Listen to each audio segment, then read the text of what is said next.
let's get straight back to the thumpers and across to SCHWANENSTADT in Austria for round 3 of the 500 GP. Well, they're ready, we're ready. Robbie Herring is almost ready. He's got his line all sorted out. He's got his gate prepared. He's got SMETS right alongside him. Take a big handful and get out of the gate. Hook it off to the right. Well, looks to me as if that sure got himself an excellent start. We go up the hill. There's dust coming out already, but it's better than the rain. But it's all about that man again, that bike again, ECKENBACK and Husky. Number 26, Bernard, nice to see him right up there. Joel SMETS, Robbie Herring has dropped it. That's cost him 5, 6, 7 places. Well, that's a shame. Robbie Herring had a very, very good start out of the gate. But ECKENBACK has just looked so good. These Huskies are really proving to be incredible this year. Daryl King through the second place already. Joel SMETS moving up nicely. Bartolini, of course, on the Yamaha is always there. And Johansson, his teammate, on the second of the Yamaha Thumpers, doing a great job at the moment. Shane King, brother of Daryl, second of the New Zealanders on the KTM. He certainly has done very, very well for KTM. And I'm sure in the destinations later in the year, we'll see one of the Kings, if not two of the Kings, flying the New Zealand flag. Right now, flying for Bartolini and for Yamaha. They know that Joel SMETS is coming through in a hurry. ECKENBACK has got to get the tempo up and get going very, very quickly. He knows that he's got Daryl King behind him. Husky, 1 and 2. And it really is amazing. Husky, one of the smaller motocross factories around the world. They've taken on the Japanese giants. And in 125s, they're showing a clean pair of heels. And in 500 racing, they've always been there. And of course, in the enduro class, Husky and KTM really have it very, very much to themselves. An amazing machine. What they've done with that little 125 is just incredible. But right now, it's King that has gone to the front. ECKENBACK has gone to second. That will mix up the overall 500 GP points for the year. And I'm sure Husky won't be concerned. But I know that ECKENBACK will want to get back to the front very, very quickly. Robbie Herring, a very, very easy to recognize riding style. He's got those handlebars high. Robbie Herring up on the pegs all the time, head right over the triple clamp. And he seemed to be enjoying this big class of racing yet again. Who else is up there and who else is looking good? Bartolini said he always looks in impeccable form. Johansson hasn't been necessarily as quick, but he certainly puts in the points weekend after weekend. Robbie Herring going through, drags his foot through the corner, gets the power on. RWJ Silkeleen, great job they've done in working with Honda to develop a thumper for next year, we think. All of that is very clandestine and they're doing all sorts of things under wraps, but the Japanese having a very, very good look to see what Colin Reed and his merry men are doing with that big Honda. Robbie Herring doing a great job of riding it, but doing an even better job right now is Bartolini and Johansson on the thumpers. They are really enjoying it. Those bikes have settled out from some carburation problems and setting up problems. Middle of last year, they had the Japanese technicians out. They sorted those out. They've got a few privateers that have done some tweaks to these bikes, and they really are very, very quick indeed. But let's concentrate on the KTMs instead. Let's try and catch up with Kurt Nickel halfway through and get his views. Does Daryl King have this race in the bag now? Yeah, pretty much so. Bartolini hasn't been very strong at the end of the races up until now, so I can't see him mounting late challenge. Daryl looks so strong now. And the old Husqvarna seems to have put the challenge up for Yamaha. Yeah, I mean, Daryl's doing it from the front every week. That's the best way to do it. You know, he hasn't had a bad start this year. We don't know what he's going to do from the back, but he doesn't need to at the moment. And SMETS struggling again with the number 1 plate on the bike, it seems. Yeah, but I still think he's riding pretty good.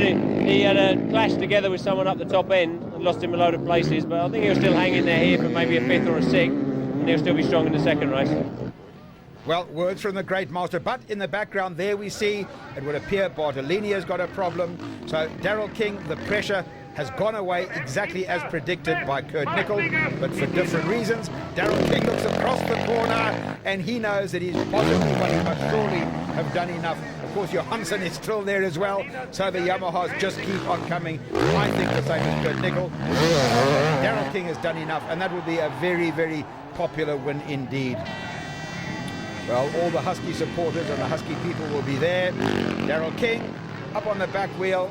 He knows that the checkered flag has been passed. He takes the win. Peter, a tough race Yeah, I had a good start. And then on the second lap, Nilsson crashed and I hit him, so I lost 3 places. And then just to fight back. And the speed is okay, but Dad ran away in the beginning and it was not possible to catch him. And in the last 10 minutes, you gained much ground on? Yeah, I was gaining and then I saw Andreas' bike stopped. And then I said maybe better to slow down, so just take 17 points. Congratulations, Peter. Thank you.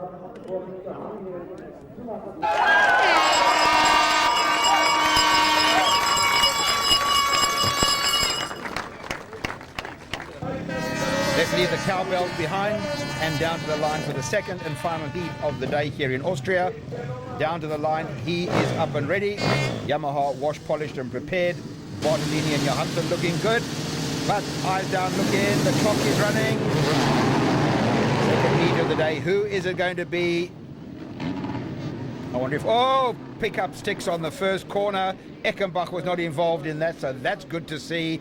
Daryl King was not involved in that. Well, Van Dorner's got free of the pack as well. Shane King is there, so I'm not sure who went down in the pack. A quick U-turn there. What is that, the world champion? Looks as if he's in Tesco's car park, and he just does himself a quick U-turn back onto the circuit, and now he will go hounding his way off and looking to pick up on ECKENBACK and, of course, on Daryl King. Daryl King, excellent first heat here today, as was, of course, Bartolini. He had a problem, but Johansson had no problems at all. Bartolini needs to pick up some points. A couple of laps before the end, Bartolini picked up a problem, so he will want to pull those points back very, very quickly indeed. Shane King, that's Bartolini on the Yamaha. Then, of course, Van Doorn is there as well. And the second of the Yamaha works machines with Johansson. Number 10, that's Boonen. Yet another Husky. These Huskies are really proving to be incredible. That's Joel Smets. Silly mistake, nearly another silly mistake. Came right off the pegs. Look at these two side by side. They might well be paid by the same factory, but they're riding their own race and they both want the points. Somebody else goes off the circuit. It looked to me like Shane King went off. No, it's not. That is Bartolini. Oh, and he drops the bike and just walks straight into somebody else. So Bartolini went off in the first heat. Now he's gone off again. Whether it's him or the bike, we don't know, but we'll find out fairly quickly. And up front, it's all about number 2, number 9. All about Huskies. I just cannot believe how well Huskies are doing in 1998. Must be some pretty excited people from the factory. Of course, Coyote doing an incredible job of work for them on the 125. And here today we see Daryl King, New Zealand rider, doing a good job of work. And of course, ECKENBACK is there weekend after weekend. 500 racing, if you're a purist, this is what you go to motocross to watch. It really is becoming very, very good racing again.